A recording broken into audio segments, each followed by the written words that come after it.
morning. और आज की सुबह आपके साथ होकर मैं बड़ा आनंदित हूँ। And God has been good. और परमेश्वर हमारे साथ भला है। And may God help us to learn this morning. और परमेश्वर आज हमारी सहायता करे उसके वचन को सीखने के लिए।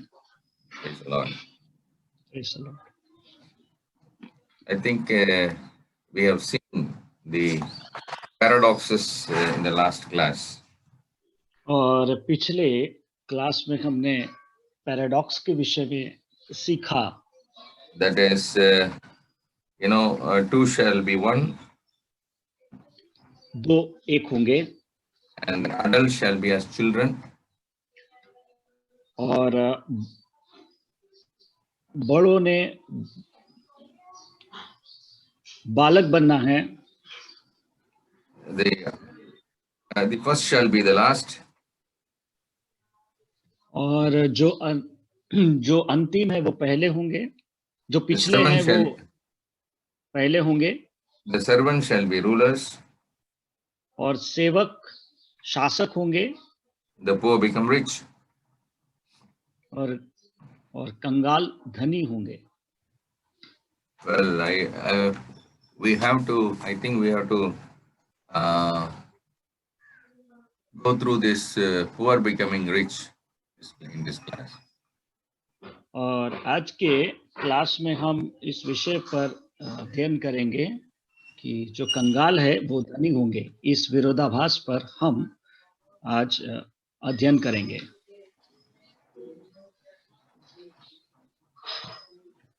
In Jericho, a lot of pilgrims who came for the festival followed Jesus. और यरीको में शरणार्थी यीशु के पीछे चलने के लिए आए। And it is Jericho is 8 miles from Jerusalem. और यरीको यरूशलेम से 8 मील दूर है। I'm sorry, I made a mistake. I beg your pardon. It is 18 miles from Jerusalem. 18 मील दूर है। यरूशलेम से यरीहो 18 मील दूर है। There were actually 2 cities named Jericho. और यरीहो के आसपास में 2 शहर और है। No, there were actually 2 cities named as Jericho. 2 cities, okay. दो शहरों को एक नाम दिया गया था, यरीहो। The old city in ruins and the new city a mile away from where Herod the Great and his successors built a lavish winter palace. और पहला शहर वो जाता रहा और दूसरा शहर जो है वो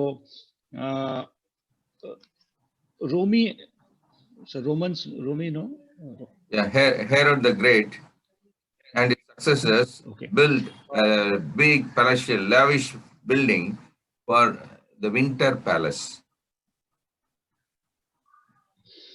और हेरोद महान ने और उसके साथ के लोगों ने वहां पे एक विंटर पैलेस की, आलीशान महल की वहां पे उन्होंने स्थापना की। Well, this would help us to find out the contradiction between Mark 46 and Luke 18:35.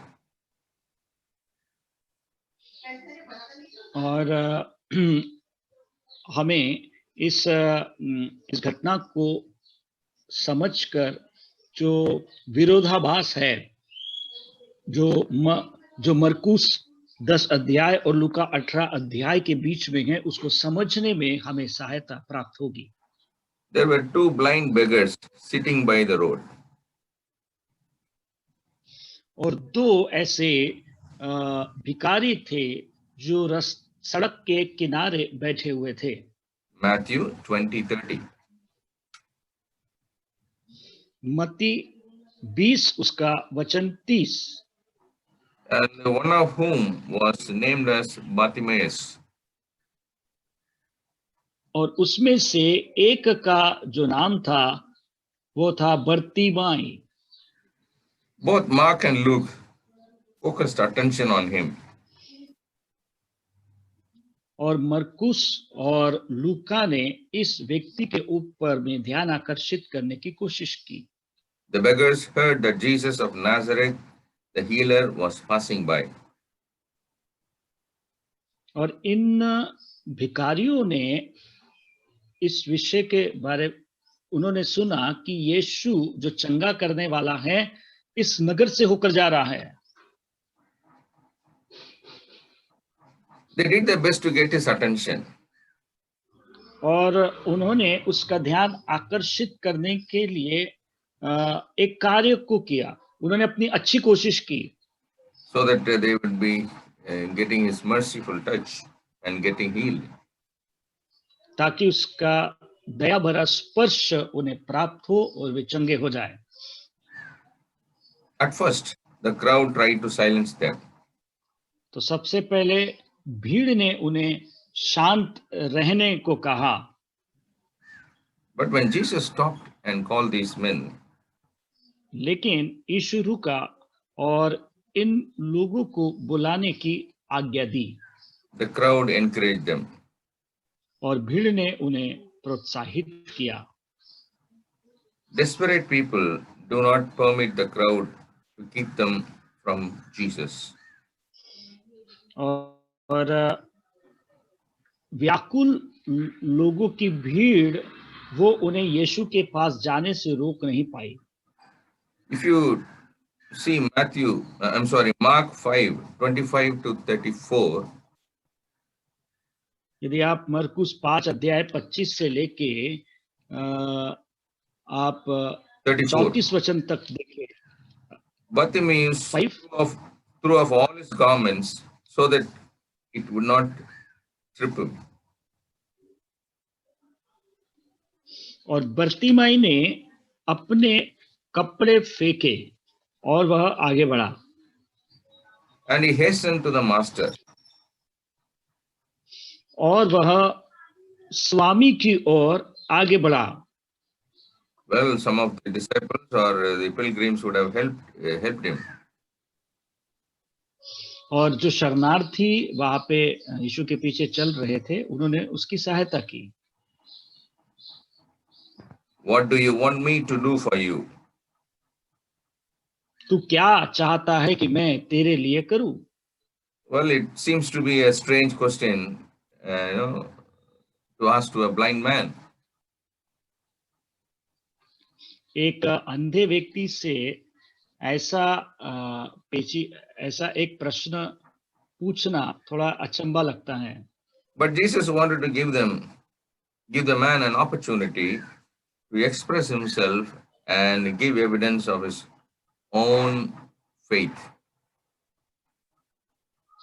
लेकिन यीशु मसीह उस भीड़ के सामने में उस व्यक्ति को एक मौका देना चाहता था कि वह अपने विश्वास का प्रमाण दे. When Bartimaeus called Jesus, Lord, he used जब Rabboni, meaning my master. जब बर्तिमाई ने यीशु को पुकार कर कहा, हे रबी, जिसका अर्थ होता है स्वामी, मेरे प्रभु. The only other person in the Gospels who used it was Mary. और इस शब्द का जो एक और व्यक्ति ने उल्लेख किया उसका नाम था मरियम. John 20:16. यूहन्ना 20 उसका वचन 16. The beggar had twice called him Son of David, a national messianic title, but Rabboni was an expression of personal faith. रबूनी ये जो शीर्षक ये व्यक्तिगत विश्वास को दर्शाता है. रबूनी ये शीर्षक देना ये व्यक्तिगत विश्वास को प्रमाणित करता है. But he twice called him Son of David. It speaks about a national messianic title. लेकिन दाऊद की संतान करके पुकारना यह एक मसीही शीर्षक को दर्शाता है। Matthew tells us that Jesus was moved with compassion and touched their eyes. और मत्ती इस बात को कहता है कि यीशु तरस से भर गया और उसने उनकी आंखों को छुआ And immediately they were healed. और तुरंत वे चंगे हो गए। Matthew 20:34. मत्ती 20 उसका 24 वचन। Out of gratitude to Jesus, the men joined the pilgrim band and started toward Jerusalem, following Jesus. और यीशु मसीह की ओर कृतज्ञता दिखाते हुए, उसको धन्यवाद देते हुए वे उस शरणार्थियों के दल में वे शामिल हो गए और यीशु के पीछे चलने वाले हो गए। This is the last healing miracle recorded in Mark. और ये अंतिम ऐसा चंगाई का अनुभव जो मरकुस ने अपने सुसमाचार में दर्ज किया। We see Jesus Christ, God's suffering servant, on his way to the cross. और हमने देखा दुख भोग सेवक जो अपने क्रूस की ओर बढ़ रहा है। Yet, on his way, he stops to serve two blind beggars. What a love and what a mercy. और एक दुख भोग सेवक जो अपने क्रूस की ओर बढ़ रहा है, उसी बीच में वह दो अंधों को चंगा करता है। कितना अद्भुत स्नेह या प्रेम उसका हम यहाँ पे देखते हैं। If you go to chapter 11, in the next chapter, if you go, it speaks about the servant in Jerusalem. यदि आप 11 अध्याय मरकुस का 11 अध्याय यदि आप देखें तो वहां पे सेवक के विषय में बात हो रही है। The servant in Jerusalem. यरूशलेम में सेवक। Mark 11:1 to 12:44. मरकुस 11 अध्याय 1 वचन से लेके 12 अध्याय उसके 44 वचन तक। Could you please change the screen now? Who will? The title has to be changed. The notes. Yeah, thank you. Okay. Mark 11:1 up to 12:44. मरकुस अध्याय 11 1 वचन से लेके अध्याय 12 उसके 44 वचन तक। Here we see the servant king. यहाँ पे हम एक सेवक राजा को देखते हैं। The servant judge. सेवक न्यायी को देखते हैं। Cursing the fig tree and cleaning the temple. अंजीर के पेड़ को श्राप देना और मंदिर को शुद्ध करना। Then we also see the servant prophet. उसके बाद फिर हम ये भी देखते हैं सेवक भविष्यवक्ता। A question of authority. अधिकार का प्रश्न। A question of responsibility. जिम्मेदारी का प्रश्न। A question of eternity. अनंत काल का एक प्रश्न। A question of priority. और प्राथमिकता का एक प्रश्न। A question of identity. और पहचान का एक प्रश्न।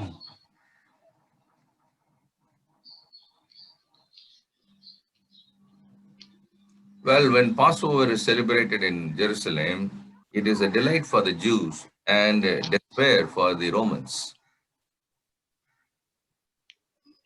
और जब फसह का पर्व मनाया जाता है, ये यहूदियों के लिए बड़ा प्रसन्नता का पर्व होता है। उस समय में वे रोमियों के लिए प्रार्थना करते हैं। No, it was a despair. It was they are not happy about it. They're panicked. The Romans are panicked about it.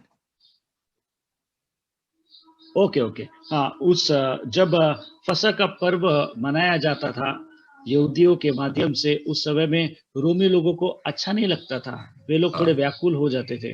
That's the right word. Thousands of devout Jews from all over the world arrived in the holy city with their hearts filled with excitement and nationalistic fervor. और हजारों लोग देशों से आकर इस पवित्र नगर यरूशलेम में इकट्ठा होते थे इस राष्ट्रीय पर्व को मनाने के लिए। And their heart was full of excitement. और उनका हृदय आनंद से उत्तेजित था। And they had a nationalistic fervor. You know, they feel that again as a nation they are coming together. और उनको ऐसा लगता था कि हम फिर एक बार एक राष्ट्र के रूप में इकट्ठा हो रहे हैं। During this festival season, the population normally used to be tripled. और ऐसे पर्व के समय में जो जनसंख्या होती थी वो 3 गुना बढ़ जाती थी। So because of this, the Roman military had to be more alert. और इसी कारण से जो रोमी सैनिक की टुकड़ी थी, उनको बहुत सावधान रहना होता था। Well, they lived with the possibility that some of the enthusiastic Jewish zealots might try to kill the Roman officials or create a riot, and there was always a potential for disputes among the various Jewish religious groups during these festivals.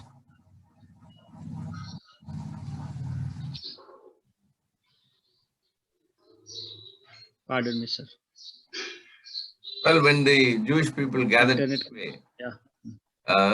there is a sect among the Jewish people called the Zealot group, and the Romans, they thought that these fellows would kill some Roman officials. Okay जब ये यहूदी लोग जब एक इस प्रकार के पर्व में इकट्ठा हुआ करते थे, तो उस समय में जो रोमी लोग होते थे, उनके मन में एक विचार होता था कि ये लोग एक कुछ ऐसे माहौल को तैयार करेंगे जिससे हो सकता है कि वे किसी रोमी व्यक्ति की हत्या करें, Or they may create a riot. या फिर वहां पे किसी प्रकार की कोई गड़बड़ी वो मचाए, Or there may be a dispute among the Jewish community itself. या फिर ऐसा हो कि उस यहूदी समुदाय में ही किसी प्रकार का विभाजन देखने को मिले। Well, in this situation comes the God's servant with less than a week remaining before he would be crucified outside the city walls. और इस समय में परमेश्वर का सेवक आ रहा है और वह शहर के बाहर में एक क्रूस पे चढ़ने वाला है। Well, here we see God's servant ministering in 3 different official roles. यहाँ पे हम देखते हैं कि परमेश्वर का सेवक यहाँ पे 3 प्रकार के कार्यों को निभा रहा है, 3 प्रकार की भूमिका को यहाँ पे निभा रहा है।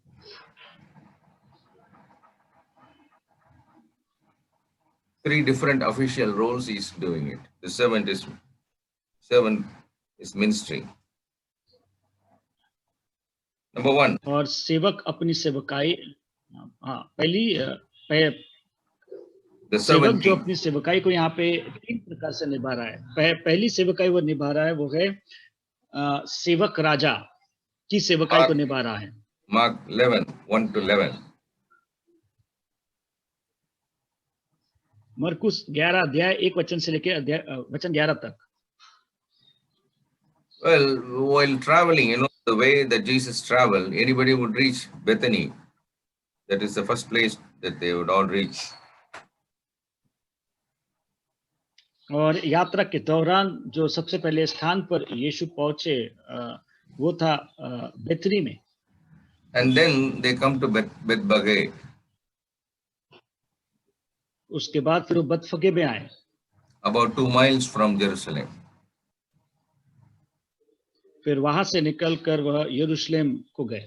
Now, Bethbage is almost 2 miles from Jerusalem.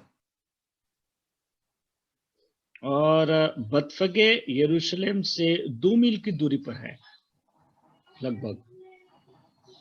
The elevation at this point, about sea level is almost 2,600 feet. Elevation, Yeah. और The height of this place. Okay और इस स्थान की जो ऊंचाई है लगभग 2000 वर्ग फुट है। 2,600 feet. अच्छा, 2600 फुट है।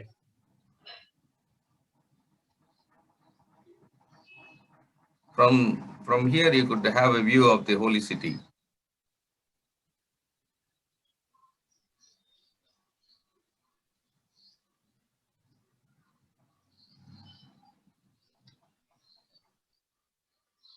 From here you can have the view of the holy city.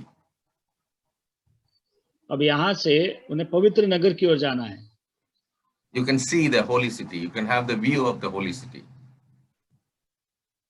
Okay यहाँ से आप पवित्र नगर के दृश्य को देख सकते हैं। The Lord was about to do something he had never done before. और प्रभु अब ऐसे कार्य को करने वाला था जो कार्य उसने अब तक नहीं किया था। He was going to permit his followers to give a public demonstration in his honor.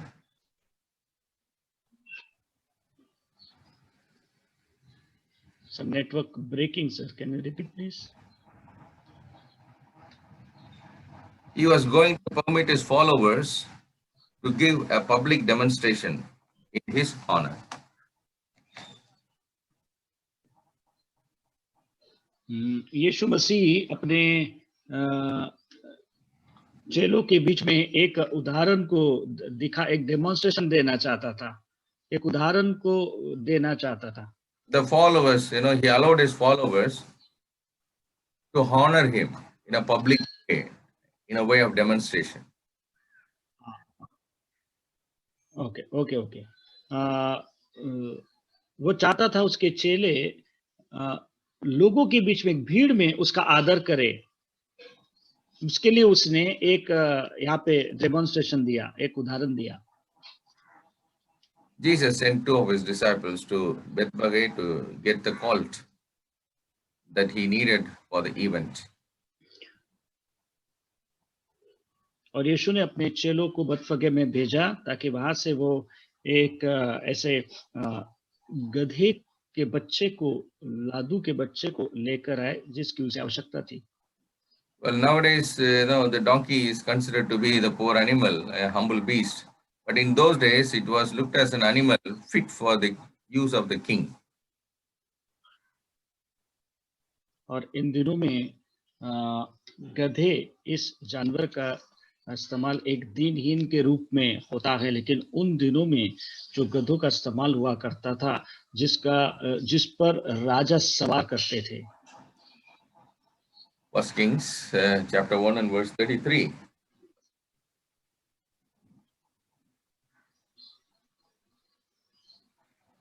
First Kings chapter 1 verse 33. पहला राजा अध्याय 1 और उसका 33 वचन। Our Lord needed this beast so that he might fulfill the messianic prophecy found in Zechariah 9:9. हमारे प्रभु को इसका प्रयोजन है ये जो भविष्यवाणी है जो जकरिया 9 में की गई थी वो यहाँ पे पूरी होती हैं। Mark is not mentioning this reference because he is writing for the Gentiles. और मरकुस यहाँ पे इस पद का उल्लेख दर्ज नहीं करता क्योंकि वह अपने इस सुसमाचार को अन्य जातियों को लिख रहा था। In fulfilling this prophecy,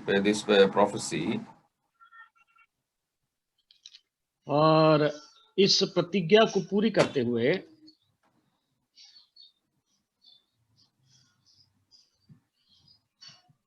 Jesus accomplished two purposes. यीशु ने दो ऐसे उद्देश्यों को यहाँ पे पूर्ण किया। He declared himself to be the Israel's king and Messiah. उसने सबसे पहले इस बात की घोषणा की वह इज़राइल का राजा और मसीहा है। Number two, दूसरा उद्देश्य, he deliberately challenged the religious leaders. Charges, Deliberately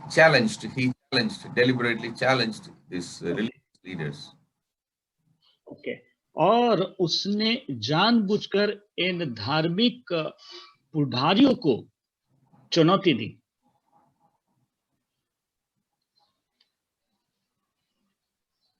This set in motion the official plot that led to his arrest, trial and crucifixion. और इसका कारण ये हुआ कि उसकी परीक्षा हुई और उसे पकड़वाया गया और उसको क्रूस की ओर ले जाया गया। The Jewish leaders had decided not to arrest him during the feast. और यहूदी जो अगुवे थे उन्होंने ये निर्णय लिया कि इस पर्व के समय में हम उसे नहीं पकड़ेंगे। But God had determined otherwise. लेकिन परमेश्वर ने एक अलग ही तरीके से सोचा था। The Lamb of God must die at Passover. परमेश्वर का मेमने को फसह के दिन ही मरना होगा।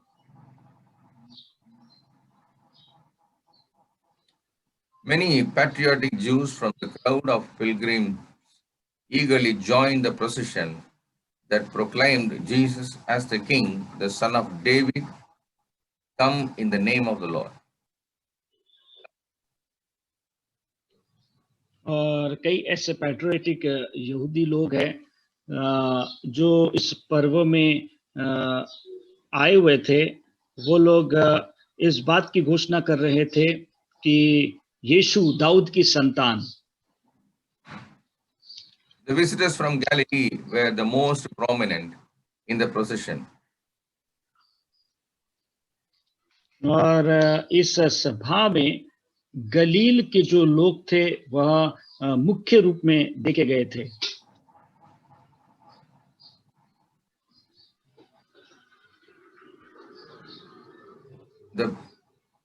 The same people who cried Hosanna on the Palm Sunday ended up crying, crucify him on the Good Friday. वही लोग थे जो इस समय में होसन्ना होसन्ना करके पुकार रहे थे। अंत में यही लोग थे जिन्होंने कहा इसे क्रूस पर चढ़ाओ, क्रूस पर चढ़ाओ। Well, this is a normal message we all hear. और ये साधारण सा एक संदेश है जो हम सब सुनते हैं। But लेकिन the crowd, that wanted him crucified came predominantly from Judea and Jerusalem, whereas the Galilean Jews were sympathetic with the Jews and his ministry, with Jesus and his ministry. और यहूदिया और यरूशलेम के जो यहूदी थे वह उसे सचमुच में ये कहते हुए कि उसके क्रूस पर चढ़ा उसको मरवाना चाहते थे, लेकिन जो गलीली यहूदी थे वो उसके प्रति दया दिखा रहे थे। Yeah. So these are the two Jewish groups. We should not get confused about it. और ये दो प्रकार के यहूदियों का दल हैं, हमें इसमें कुछ हमें समस्या नहीं होनी चाहिए, The परेशानी नहीं होनी Galilean चाहिए। Jews were very much affiliated with the ministry of Jesus. और जो गलीली यहूदियों का जो समूह था वो यीशु और उसकी सेवकाई से काफी प्रभावित थे।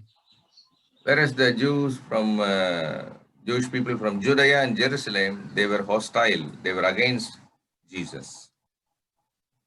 लेकिन जो यहूदिया और यरूशलेम के यहूदी थे वो यीशु और उसकी सेवकाई के विरोध में थे। When welcoming a king, it was customary for the people to lay their outer garments on the road. और एक राजा का स्वागत करने के लिए एक ऐसी प्रथा थी कि रास्ते पर उसके लिए कपड़े डाले जाए। Then they also add the festal branches. और उन्होंने उसके साथ साथ कुछ खजूर की डालियां भी वहां पे रास्ते पर बिछाई। 2 Kings 9:13. दूसरा राजा अध्याय 9 उसका वचन 13। The shout Hosanna means save now. और होसन्ना ऐसा पुकारने का इसका अर्थ ये होता है कि हमें बचा, अभी हमें बचा। Ah, that's right. Which comes from Psalm 118, 25 and 26.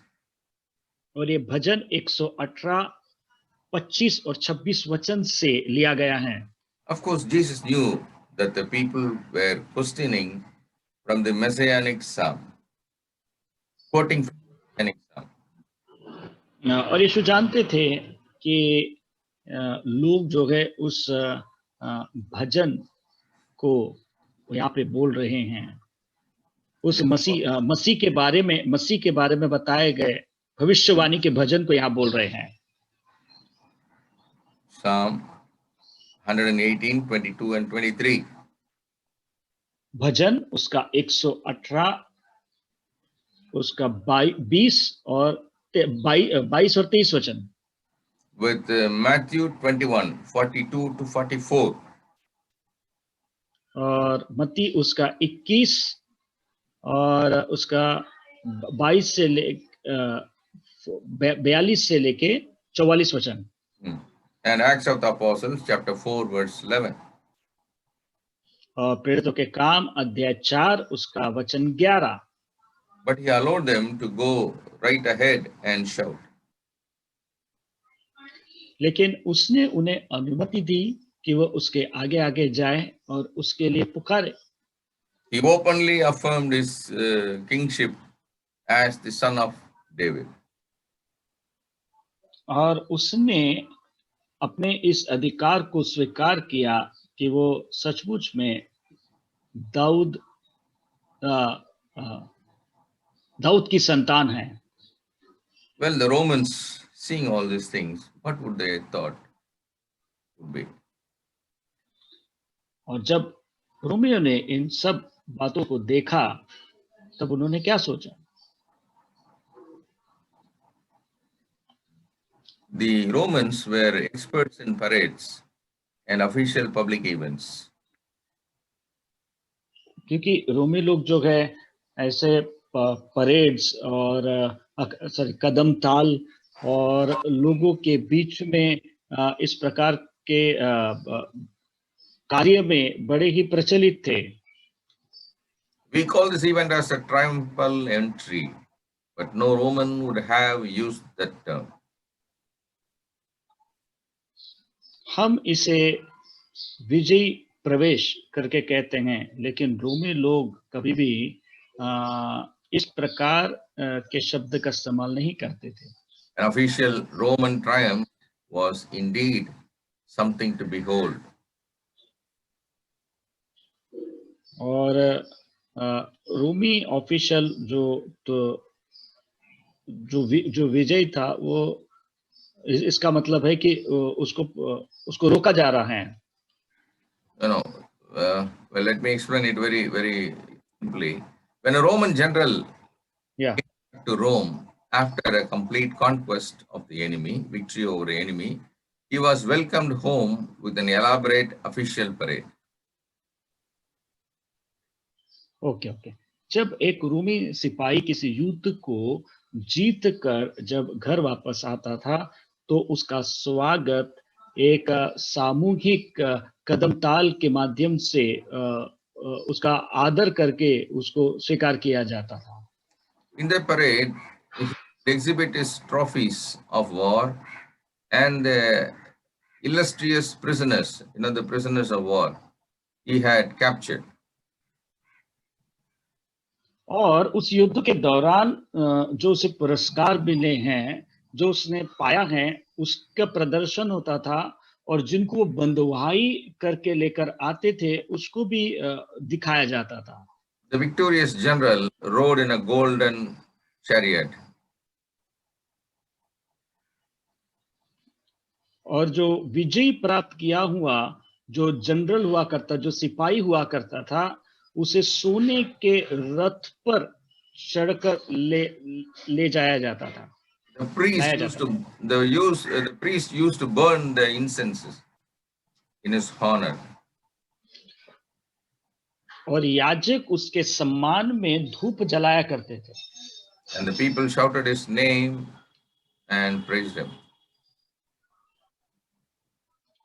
और लोग उसके नाम को पुकार कर उसकी स्तुति The करते थे। procession ended at the arena where the people were entertained by watching the captives fight with the wild beasts.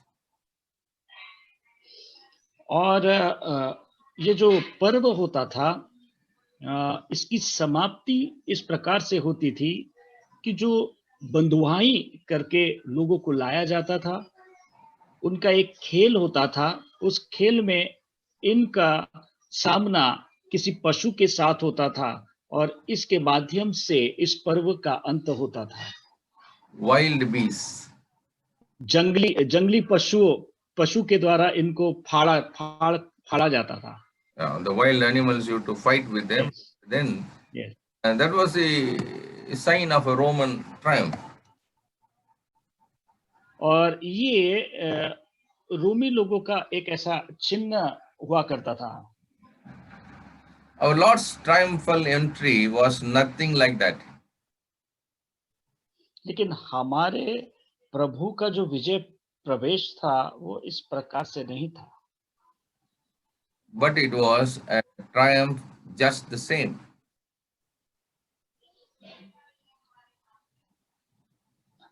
Just as the same. Yeah. Not getting, sir. But the victory was just as the same. Okay. लेकिन जो विजय थी वो इसी प्रकार की एक विजय थी। He was God's anointed king and savior. वो परमेश्वर के द्वारा एक अभिषिक्त राजा और उद्धारकर्ता था। But his fight was spiritual and not a military fight. लेकिन उसका जो युद्ध था वो आत्मिक था, ना कि शारीरिक सैनिक युद्ध था। A Roman general had to kill at least 5,000 enemy soldiers to merit a triumph. एक रोमी सिपाही को कम से कम 5,000 ऐसे दूसरों सोल्जरों को मारना होता था जिससे वो अपने विजय की घोषणा कर सके। The gospel would conquer some 5,000 Jews and transform their lives in, that you read in Acts 4:4. और प्रेरितों के काम अध्याय 4 वचन के अनुसार 5,000 यहूदी लोगों को जीता गया, ये इस बात के विजय को दर्शाता है। They were won through the gospel. और इनको सुसमाचार के द्वारा जीता गया। It speaks about Christ's victory or triumph. और ये यीशु मसीह के विजय को दर्शाता है। Christ's triumph would be the victory of love over hatred, truth. और यीशु मसीह के यीशु मसीह की जो विजय थी वो प्रेम के द्वारा नफरत के ऊपर थी और and, सच्चाई के द्वारा झूठ के ऊपर थी and life over death. और जीवन के द्वारा मृत्यु के ऊपर थी. After looking into the temple area where he would return the next day, Jesus left the city and spent the night in Bethany. और यीशु मसीह को आगे बढ़ने जब उसे आगे बढ़ना था उससे पहले उसने बतफेगे में एक रात बिताई. He stayed in the Bethany. It was safer and quieter. और बतफेगे में जब उसने रात बिताई वे उसके लिए एक सुरक्षित और एक अच्छा स्थान था. Then comes the servant judge. उसके बाद आता है सेवक का न्याय. यस या सेवक का न्याय. I think इस जज में न्यायाधीश होता है ना. यस न्यायाधीश सर्वन न्यायाधीश. ओके. Mark 11, 12 to सेवक 20. न्यायाधीश या मरकुस अध्याय 11-12 से लेकर 26.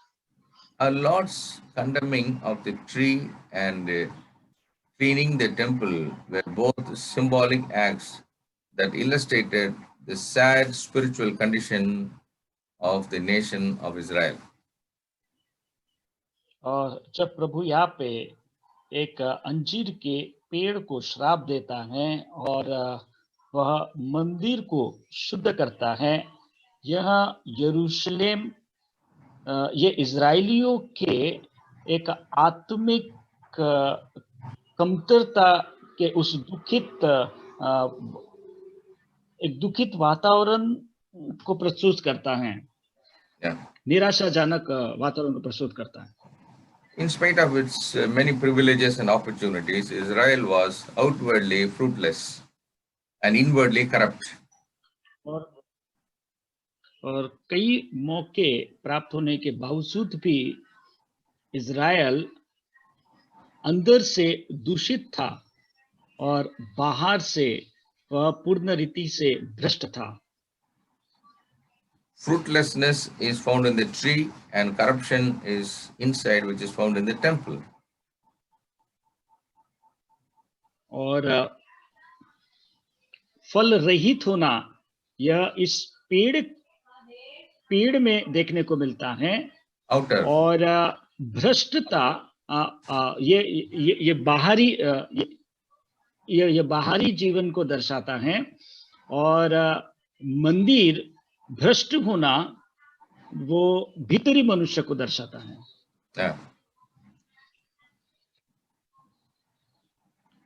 It was unusual for Jesus to act in judgment. और इस प्रकार से एक न्यायाधीश को कार्य करना एक असाधारण बात देखने को जान पड़ती है. No, Jesus doesn't do all this judgment business. क्योंकि यीशु मसीह इस प्रकार के न्याय के कार्य को नहीं करता. John 3:17. यूहन्ना 3:17. Yes. But there comes a time when this is the only thing God can do. लेकिन कुछ ऐसे समय आते हैं कि उन कार्यों को केवल परमेश्वर कर सकते हैं. John 12. यूहन्ना 12 अध्याय 35 to 41. और 35 से लेके 41 वचन तक. Now comes the cursing of the fig tree. अब हम आते हैं अंजीर के पेड़ को श्राप देना. 12 to 14. अध्याय 12. Chapter 11 verses 12. in ओके, या अध्याय 11-12 वचन से लेके 14 वचन तक और 20 से and लेके verses 26 वचन 20 तक, to 26. Yeah. The 20 fig से tree लेके 26। produces leaves in March and April. March or April.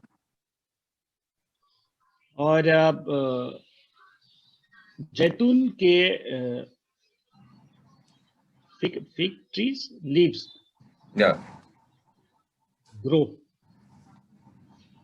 The fig tree और produces leaves leaves in March, okay okay April, and then starts to bear fruit in June. Okay okay.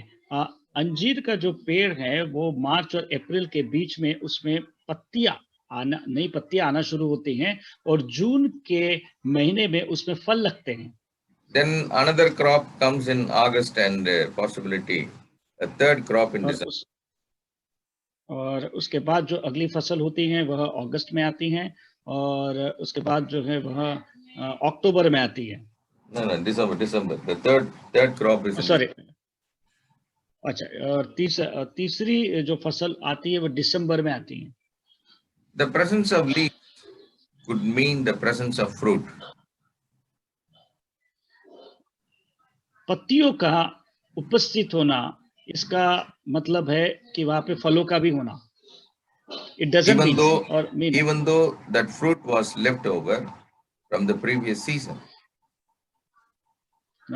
भले ही पिछली फसल के दौरान ये जो फल था वो चला गया, It was remaining.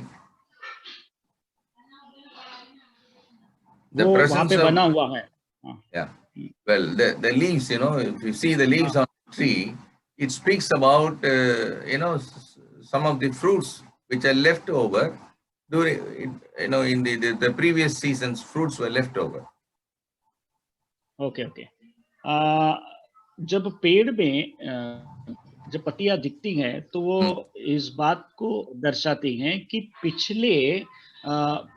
पिछले मौसम में जो फल लगे थे, हो सकता है कि उसके कुछ फल अभी भी इस पेड़ में बने होंगे।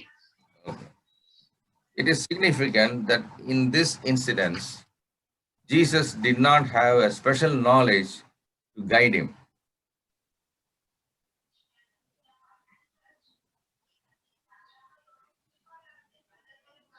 He had to go from tree to tree to examine things for himself. उसे पेड़ दर पेड़ जाना है कि उसका परीक्षण करने के लिए।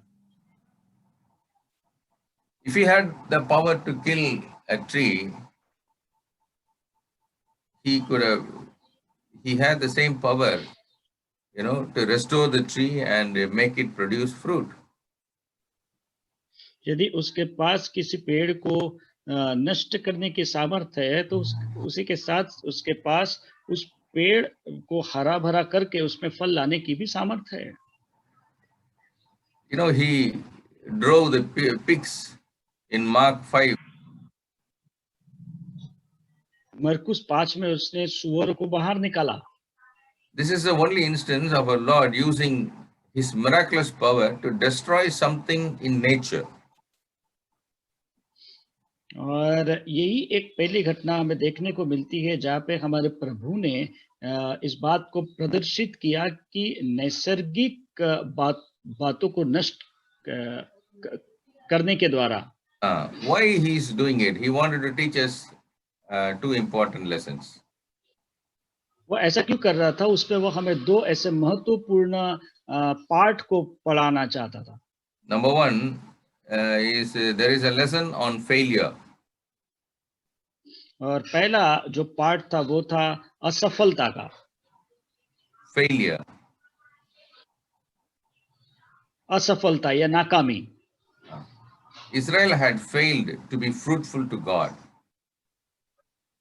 और इज़राइल परमेश्वर के प्रति फल लाने में नाकाम हुआ था। In the Old Testament, fig is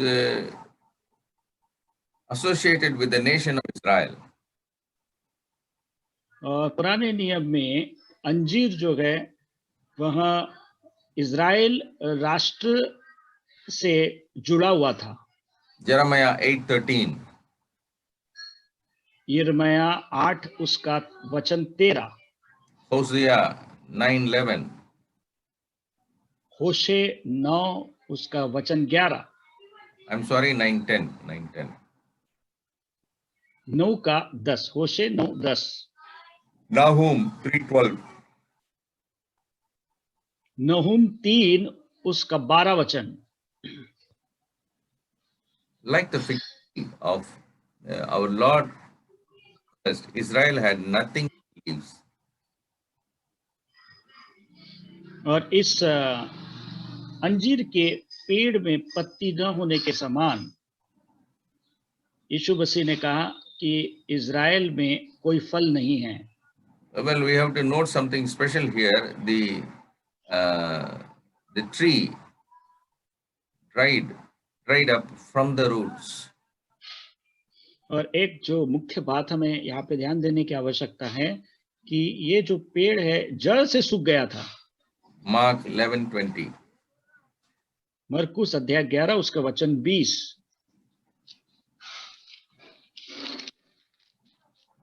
3 years before, John the Baptist had put the axe to the roots of the tree.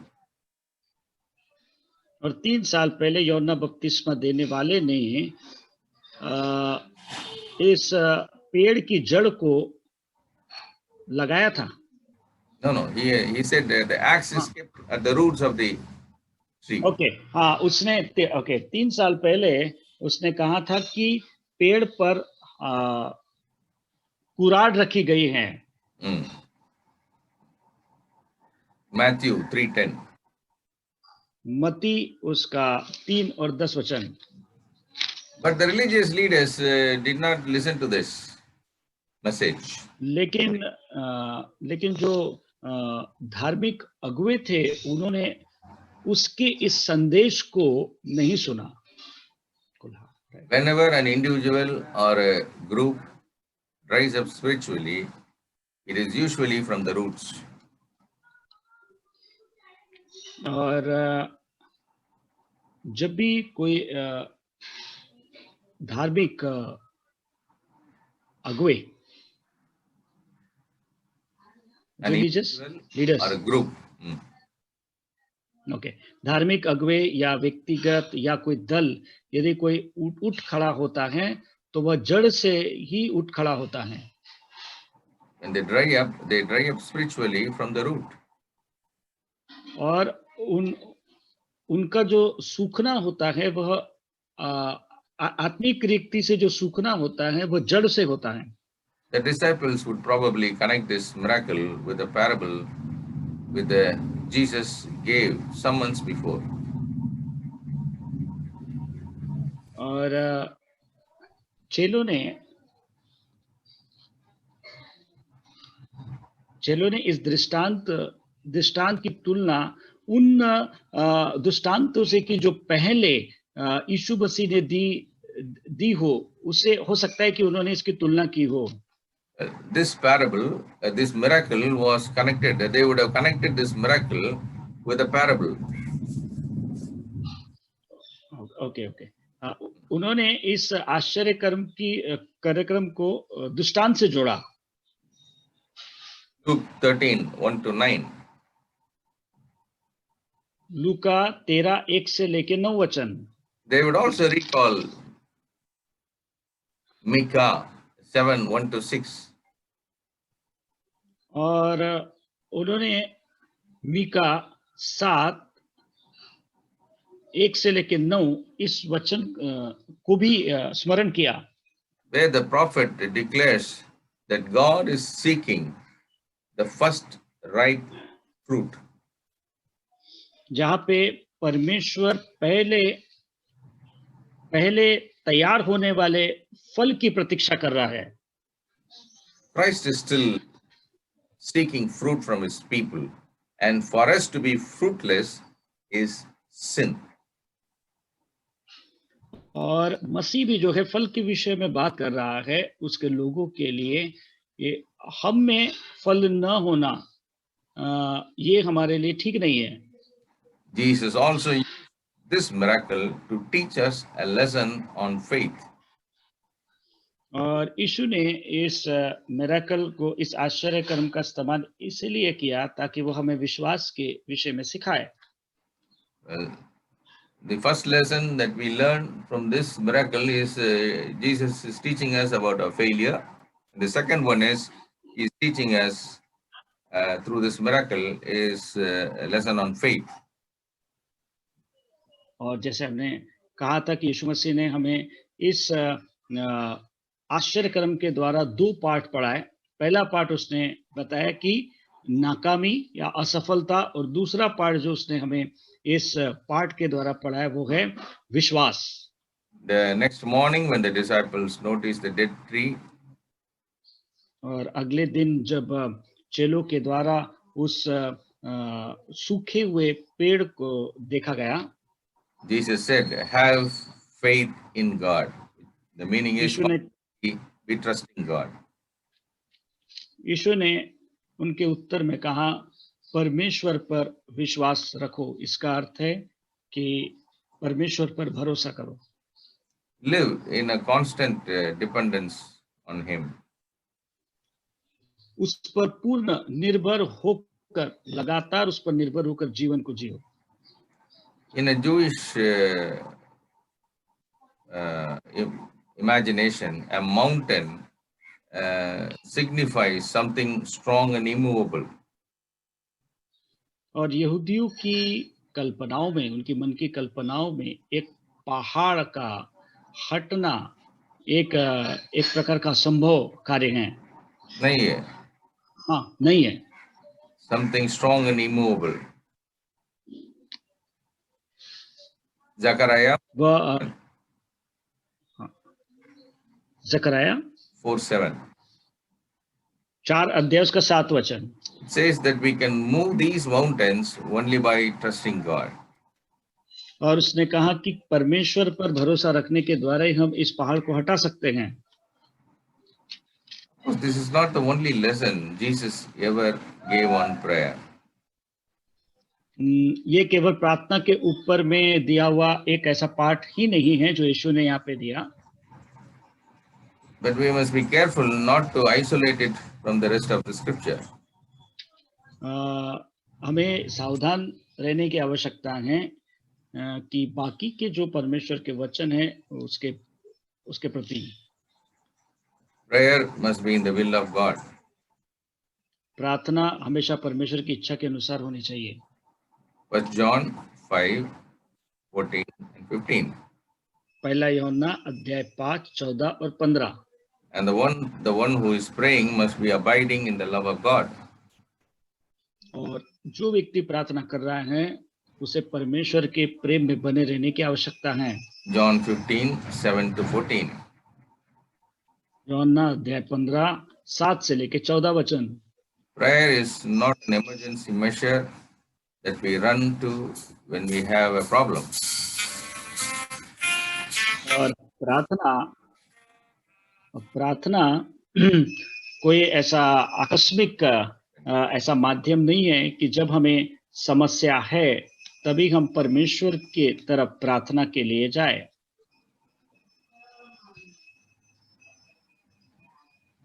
Real prayer is a part of our constant communion with God and worship of God. हम प्रार्थना को हमारे परमेश्वर के साथ लगातार संगति के रूप में और उसके स्तुति के रूप में लगातार कर सकते हैं। Nor should we interpret Mark 11:24 to mean if you pray hard enough and really believe, God is obliged to answer your prayers, no matter what you ask. और इसका मतलब ये नहीं है जैसे हमको मरकुस अध्याय 11 उसके 24 वचन में हम पढ़ते हैं कि जो कुछ तुम प्रार्थना करके मांगो तो विश्वास कर लो कि तुम्हें मिल चुका है और तुम्हारे लिए हो जाएगा। ये एक प्रकार की ऐसी अवधारणा हम नहीं ले सकते। That kind of faith is not faith in God. इस प्रकार का विश्वास परमेश्वर में विश्वास करना ऐसा नहीं है। It is nothing but faith in faith or faith in feelings. ये है विश्वास विश्वास पे करना या विश्वास एहसास पे विश्वास करना, ऐसा हम उसे कह सकते हैं। True faith in God is based on His word. और सच्चा विश्वास परमेश्वर के वचन पर आधारित होता है। John 15:7, यूहन्ना 15 अध्याय वचन 7, Romans 10:17. Romeo 10:17। And His word reveals His will to us. और उसका वचन उसकी इच्छा को हम पर प्रकट करता है। It has well been said that the purpose of prayer is not to get man's will done in heaven, but to get God done on earth. और ऐसे कहावत है कि प्रार्थना करना इसका अर्थ ये नहीं कि मनुष्य की इच्छा प्रार्थना के द्वारा स्वर्ग से पूरी की जाए, लेकिन परमेश्वर की इच्छा मनुष्य में स्वर्ग से पूरी की जाए। True prayer involves forgiveness as well as faith. सच्ची प्रार्थना में क्षमा और विश्वास होता है। I must be in fellowship with both my Father in heaven and my brother on earth if God is to answer my prayer. यदि परमेश्वर को मेरी प्रार्थना को उत्तर देना है, तो मैंने स्वर्ग के परमेश्वर के साथ प्रेम में बने रहना है, और जो मेरे साथ मेरे भाई है उनके साथ भाईचारे में रहना है।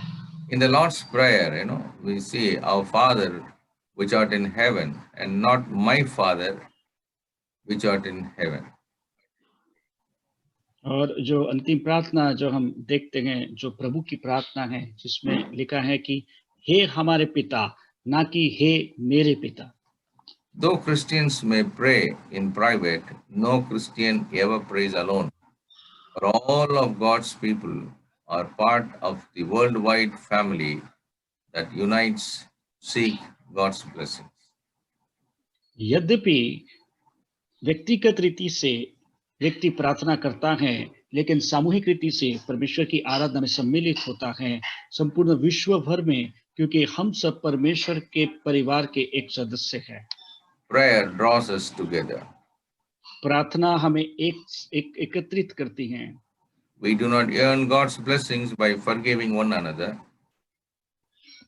हम एक दूसरे को क्षमा करने के द्वारा परमेश्वर की आशीषों को अपनी तरफ नहीं खींचते।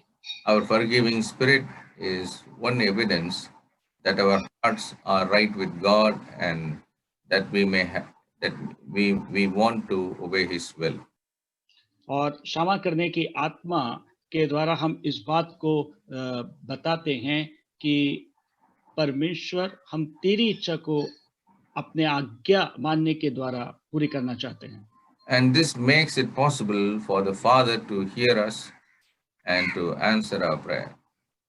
और ऐसा करने से पिता को संभव हो जाता है कि वह हमारी प्रार्थना को सुने और उसका उत्तर दे। Psalm 66:18. और भजन 66 उसका 18 वचन। 18. Faith works by love. और विश्वास प्रेम के द्वारा कार्य करता है। Galatians 5:6. गलातियों उसका 5 वचन 6। If I have faith in God, I will also have love for my brother. यदि मेरा विश्वास परमेश्वर पर है, तो मुझ में मेरे भाइयों के प्रति प्रेम भी है। Shall we bow down in prayer? आइए हम प्रार्थना में अपने सिरों को झुकाएं। Lord, we thank you for helping us to see the servant as the king as well as the judge. प्रभु हम धन्यवाद करते हैं कि आपने हमें प्रभु को एक सेवक राजा के रूप में और एक सेवक न्यायाधीश के रूप में देखने का मौका दिया। Lord, whatever you did everything with a purpose. प्रभु जो कुछ भी आपने किया एक उद्देश्य से किया। Many times we read the word upwardly, not getting into the details of what is hidden inside.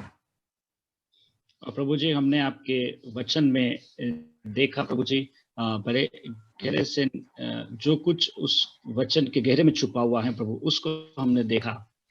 Thank you, Lord, for helping us.